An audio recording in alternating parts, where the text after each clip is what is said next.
So first of all, whenever I taste beer, a big part of it is aroma, and so I'll smell the beer, and actually I'll cup my hand over the glass a little bit even, so I get a little more air that goes over the beer. And what I pick up is like a little bit of maybe a clovey banana maltiness, a little bit of a wheat aroma with the beer, and then I'll take a sip.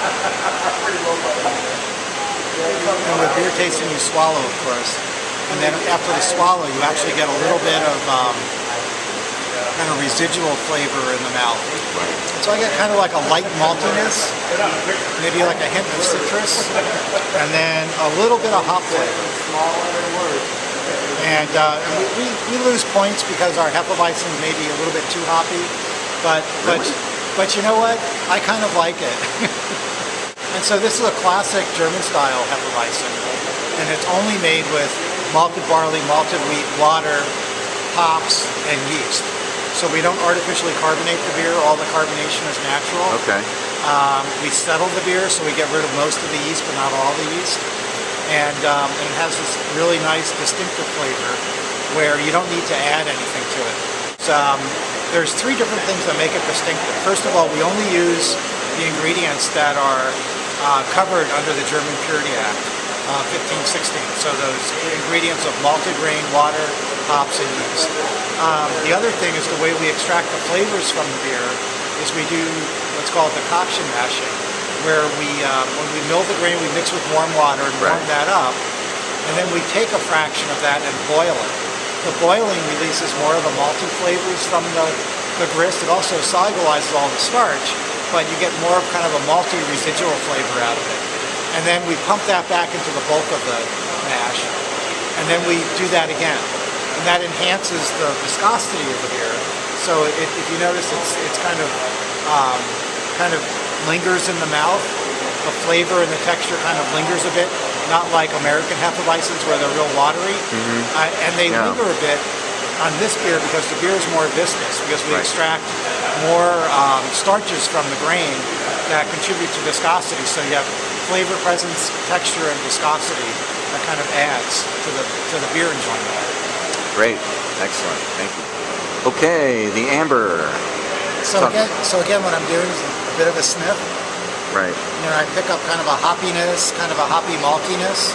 Yeah, I definitely get the maltiness. Well, it's a pretty malty beer, and not over hopped, so it's a little bit of American hops. We make a lot of use of Cascades in the ales that we brew, and then a sip, and then the sip is bitterness, maltiness, and a lot of hop flavor. And so what this beer is a high gravity extra special bitters. And when I was back brewing beer in graduate school, I read a book on extra special bitters and thought, well, gee, those beers sound pretty good. If I make one that's just a little bit bigger than what they're saying, it probably tastes pretty good. And so I've made this beer since then. So for about like almost 30 years now. Really? Yeah, and so 25 years before I started the brewery. So extra special bitters tend to go up to about 5.5–6%. Okay, that's why I was thinking. And then this is about a 7.5%. Okay. So we don't enter, when we have this beer judged, we don't enter it in the extra special bitters category. Because it's above the It's way above what it should be. It's more of like a strong ale almost. It's like a light strong ale. And then last year at the LA County Fair, this was a first place gold medal winner. Really? And in the California Common category, which goes to show you how different beer styles can do well in different categories. Great.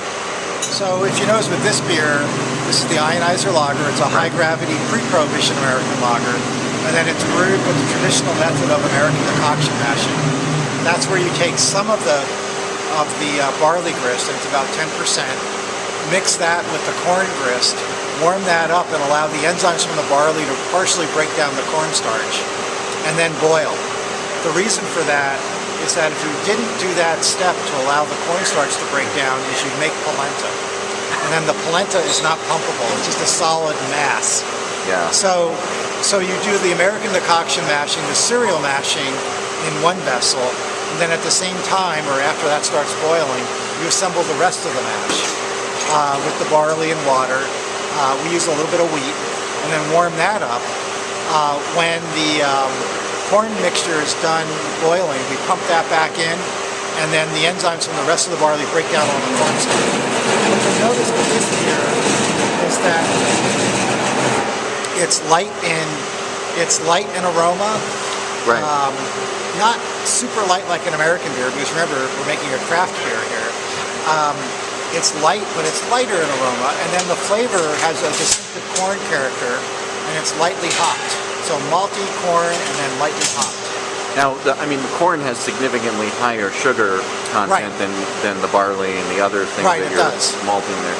So, how does that translate into the ultimate, the final? Well, this is a higher alcohol beer, so we actually brew this beer as a doppelbock, but we don't call it a doppelbock. Okay. But that's kind of a double bock strength beer. So it's about an 8.2, 8.3% beer, and has a lot of the flavor and character that folks usually associate with an American beer. So what's nice about this is that even though it's a really big microbrewery crafted beer, it's a good transition beer for folks that actually don't even drink craft beer. So this is our Black Lightning Porter. It's a big, bold, malty, and hoppy beer. When you smell it, you notice it's very malty with a hint of hop character. I get some like vanilla almost on the nose too, right? Right, yeah. Right. Estery, it's an ale, you get a lot of ester character.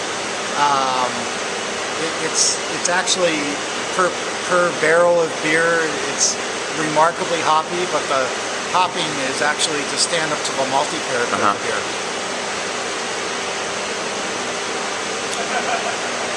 Really good. And then on the taste, it's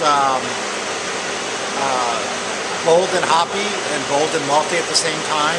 And then as the flavor fades a bit, I pick up coffee and chocolate, maybe a tobacco kind of character, and then fading to like just a nice smooth bitterness that just kind of stays and stays and stays. And this is mostly a combination of dark malts, chocolatey malts? What we use here is a mixture of UK malts. So we blend 3 different types of UK malts as the base malt, and then we flavor that with some toasted malt and then a pretty heavy dose of chocolate malt and then black malt. Chocolate malt is malt that's roasted to a chocolate color versus sort of like a toasted color. And then black malt is exactly what it sounds like. It's malt that's roasted until it is black. And those two malts in proper use kind of mimic the kind of coffee and chocolate flavors. Barrel-aged Black Lightning Porter. So it's been in a Kentucky bourbon barrel for about 4.5 months. And we age like that, unlike many breweries. We age like that so that the boozy character of the beer goes away. What some breweries will do is put the beer in a bourbon barrel for maybe 2 weeks and get it out in order to avoid a lot of flavor pickup from the barrel.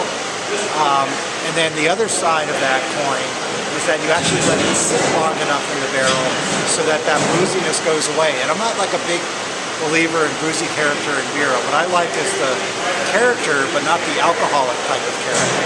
So, taking a smell, or a sip, I get some oak and bourbon, and then the same base beer with the Black Lightning Porter. It's kind of real malty.